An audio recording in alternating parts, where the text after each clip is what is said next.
Welcome to my channel. Subscribe, listen, and enjoy my stories every day. I am a career military man serving in the armed forces. Home is a concept rather than a place for me, constantly on the move, deployments, training camps. I thought my life had a steady rhythm, a predictable cadence of leaving and returning. I always believed that Amanda, my wife, was the melody over that steady rhythm, harmonious and true. I was wrong. This time, coming home felt different.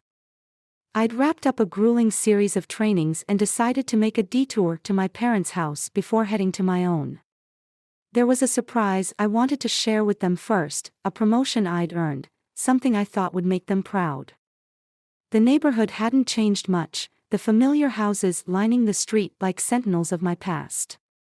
I pulled up to my parents' house, the quiet of the suburb enveloping me like a forgotten blanket. There was comfort here, or so I thought. Leaving my car parked outside, I opted for a quiet entry through the garage, no fanfare, just a son returning home. The door from the garage to the living room was ajar, and I slipped through, anticipation turning into a stifling nausea. The scene before me was not the welcoming party of family photos and warm hugs I had imagined. Instead, I froze, a silent spectator to a betrayal so profound it seemed surreal. There, in the embrace of what should have been familial safety, was Amanda with my father. Their laughter echoed, shattering the sanctity of my childhood memories.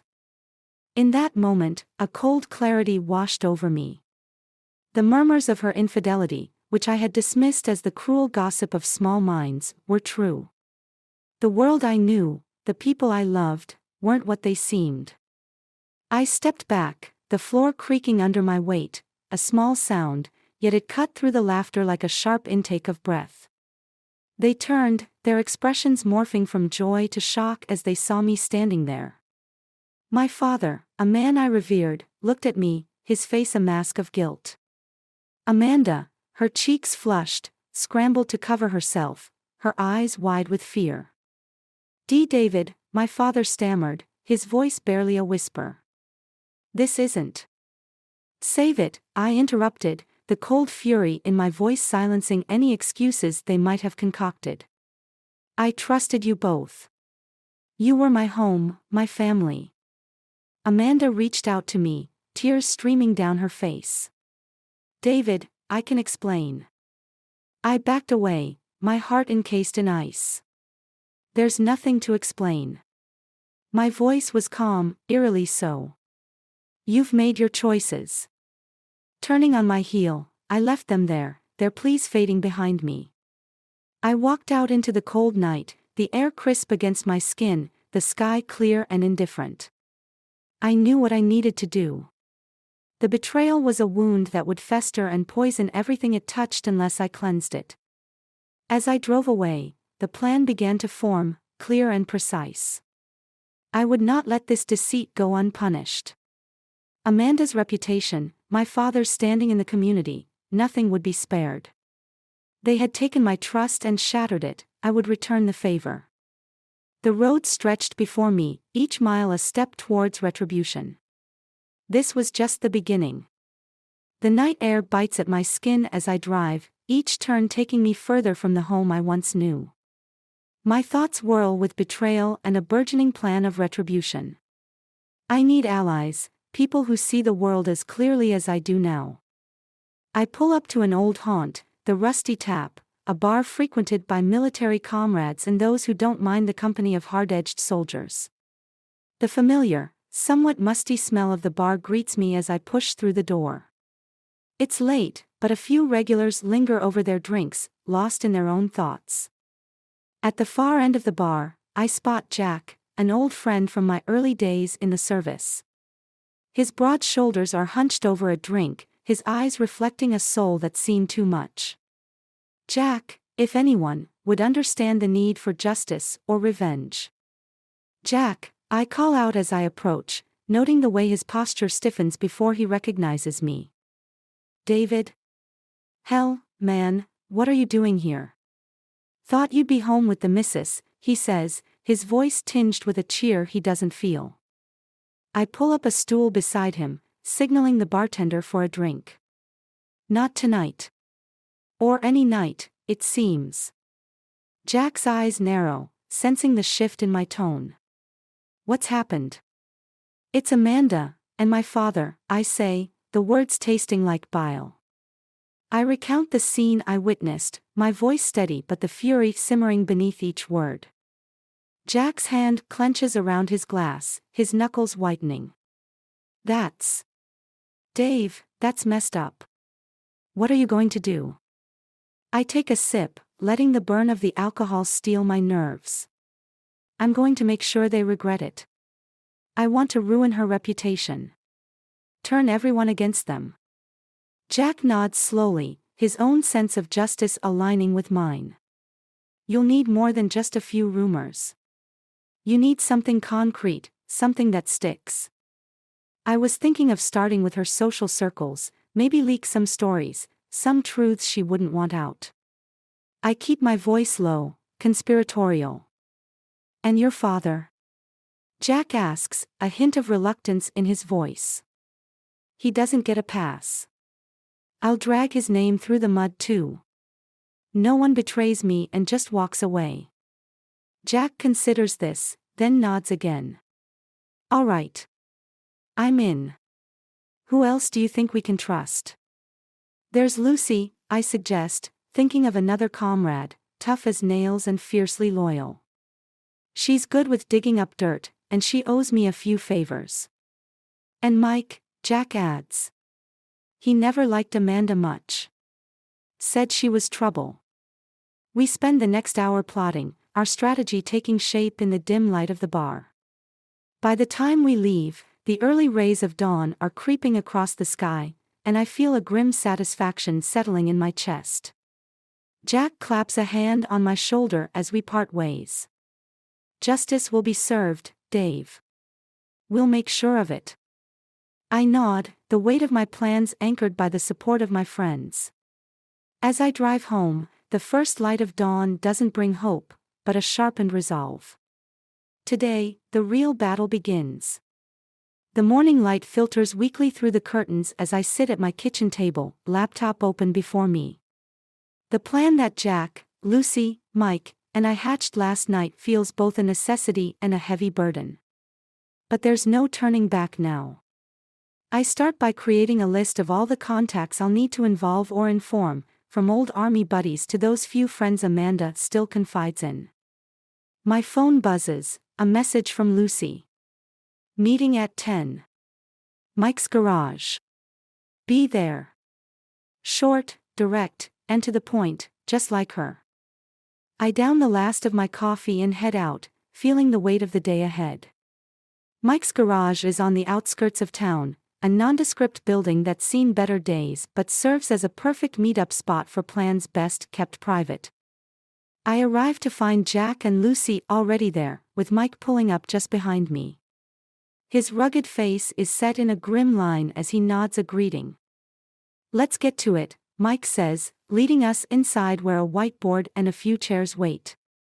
Lucy starts, marker in hand. First, we need leverage. Something personal, something damaging. Ideas? I've got a few, Jack says, leaning forward. Amanda's been careless on social media, some posts that can be misinterpreted. Taken out of context, they could stir up a decent scandal. Lucy writes it down, then looks at me. David, any secrets your wife might want to keep buried? I hesitate, memories of better times flashing through my mind before the anger resettles. She's been hiding her spending habits, racking up debt. Plus, there was an incident at her job a year back, something about a missing fundraiser money. Good, Lucy nods, scribbling furiously. Mike, what about public records? Any fines, disputes? Mike, who's been quiet, now joins in. I'll check. Her car was in a hit and run last year, never resolved. I can dig more into that. The meeting turns into a brainstorming session, each of us adding pieces to a complex, dark puzzle. By the time we wrap up, the whiteboard is filled with potential avenues for action. We start slow, Lucy summarizes. Plant seeds of doubt, let them sprout. David, you'll need to be seen around town, keeping up appearances while we work behind the scenes. I nod, understanding the dual role I must play, both the aggrieved husband and the silent avenger. As we file out of the garage, Jack pulls me aside. You sure about this, man? Once we start, there's no going back. I meet his gaze, the resolve in my eyes clear. They took everything from me. I have nothing left to lose. Jack claps me on the shoulder, a solid, reassuring weight. Then let's make sure they end up with nothing, too. The drive home is quiet, contemplative. I know this is just the beginning. The actions we take in the coming days will set irreversible events into motion. But as I pull into my driveway, a singular thought reassures me: justice, no matter how rough, is still justice. And I will have mine. The weeks pass like a slow-burning fuse, each day adding more tension as our plans unfurl. Our discreet maneuvers have begun to tarnish reputations, whispers turn into talks, and talks into rumors that spread like wildfire through our small community. Today, I'm meeting Amanda at a local cafe, a public place, safer for the confrontation that I expect will unfold. She requested the meeting after a noticeable shift in her social circles, a desperation in her voice I hadn't heard before. I spot her seated at a corner table, her posture tense, eyes scanning the room until they land on me. As I approach, I can see the strain on her face, a mix of fear and confusion. David, she starts, her voice shaky, I don't understand what's happening. People are looking at me differently, talking. What did you do? I sit down across from her, my expression unreadable. What did I do? It's not about what I did, Amanda. It's about what you did. What you both did. She looks away, tears brimming. I know I made a mistake, a terrible one. But there's something you need to know. Before she can continue, a commotion at the cafe door draws our attention. My father walks in, his eyes locked on ours, a stern look on his face. He approaches, pulls out a chair, and sits down, turning the tête-à-tête into a confrontation. David, he begins, his voice firm, I'm not here to excuse what happened. But there's more at stake here than you know. I frown, confused and angry. What could possibly justify? It's not a justification, it's an explanation, he interrupts. You were never supposed to find out like this. Amanda reaches for my hand, but I pull away. Tell me, I demand. Taking a deep breath, she starts, your deployments, your absences. I was lonely, yes, but it was more than that. I started getting threatening messages, calls. Someone knew about us, even before you did. My father nods solemnly. I found out about the threats. I stepped in, trying to protect both of you. The relationship, it wasn't what it looked like. It was a mistake, a moment of weakness, compounded by fear and bad decisions. Shock and confusion swirl inside me. Threats? From who? Why didn't you tell me? We thought we could handle it, Amanda whispers. We didn't want to add to your stress, with everything else you were dealing with. As they explain, the pieces start falling into place, but one piece remains missing. Who would do this? Who knew? That's why we're here, my father says, pulling an envelope from his jacket. We found out who's behind the threats. It's someone you know. He slides the envelope across the table. Inside, there are photos, messages, a trail of evidence leading back to a shocking source, Jack. My old friend, fueled by his own obsession with Amanda, had orchestrated the downfall, hoping to drive a wedge so deep that I'd turn my back on her, on everyone. Anger, betrayal, and disbelief coursed through me. My quest for justice, my plans for revenge, had been based on a lie, a lie told by circumstances, but twisted by someone I'd trusted. We wanted to tell you sooner, Amanda says, reaching out again. This time, I don't pull away. We wanted to fix this before it tore everything apart. I look from her to my father, the weight of my actions, my plans, crushing me. I need to think. Leaving the cafe, I step into the light, the burden of revenge lifting as the truth sets in. Maybe there's a chance for redemption, for all of us. I need to confront Jack, but this time, I'll seek the truth, not vengeance. The intrigue of my own making unravels, leaving space for healing, for rebuilding what was broken.